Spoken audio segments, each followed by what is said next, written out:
فرماتا ہے کہ انا انزلناہ فی لیلۃ القدر، بے شک ہم نے اس قرآن کو شب قدر میں نازل کیا۔ وما ادراک ما لیلۃ القدر، اور آپ کو کیا معلوم کہ شب قدر کیا ہے؟ لیلۃ القدر خیر من الف شہر، شب قدر 1000 مہینوں سے بہتر ہے۔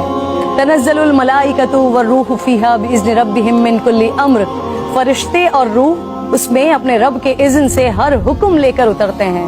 سلام ہی حتی مطلع الفجر، وہ صبح روشن ہونے تک سلامتی کی رات۔ حضور نبی کریم صلی اللہ علیہ وآلہ وسلم نے ارشاد فرمایا، شب قدر کو جبرائیل امین فرشتوں کے جھرمٹ میں زمین پر اتر آتے ہیں۔ وہ ہر اس شخص کے لیے دعائیں مغفرت کرتے ہیں جو کھڑے بیٹھے کسی بھی حال میں اللہ رب ذوالجلال کو یاد کر رہا ہو۔ ہزاروں مہینوں سے افضل اس رات کے عطا کرنے کے پیچھے بھی ایک راز ہے۔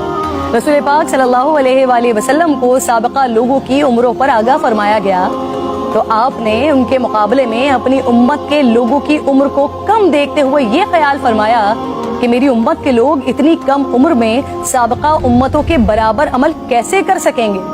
بس آپ صلی اللہ علیہ وآلہ وسلم کو لیلۃ القدر عطا فرما دی، جو 1000 مہینوں سے افضل رات ہے۔ لیکن وہ رات کون سی ہے؟ اس عظیم رات کو کہاں تلاش کیا جائے؟ اس پر رسالت مآب صلی اللہ علیہ وآلہ وسلم نے فرمایا، لیلۃ القدر کو رمضان کے آخری عشرے کی طاق راتوں میں تلاش کرو۔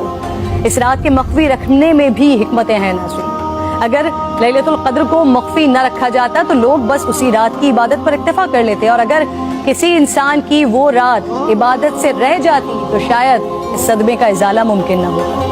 ایک وجہ یہ بھی بتائی جاتی ہے کہ اللہ تعالیٰ کو بندوں کا رات کے اوقات میں جاگنا بے حد محبوب ہے، اس طرح بندے 5 طاق راتوں میں جاگ کر اپنے رب کو منا سکیں۔ اور ایک وجہ گناہگاروں پر شفقت بھی ہو سکتی ہے، کیونکہ اگر علم کے باوجود اس رات میں گناہ سرزد ہوتا تو اس سے لیلۃ القدر کی عظمت مجروح کرنے کا جرم بھی لازم آتا۔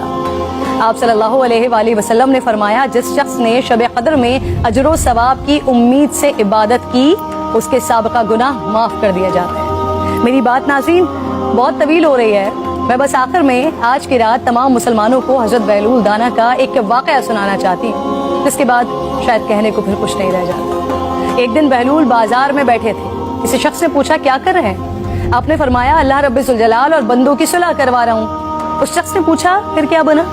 آپ نے فرمایا، اللہ تو مان رہا ہے، بندے نہیں مان رہے۔ اللہ اکبر۔ پھر کچھ عرصے بعد اسی شخص نے حضرت بہلول دانا کو قبرستان میں دیکھا تو پوچھا کیا کر رہے ہیں؟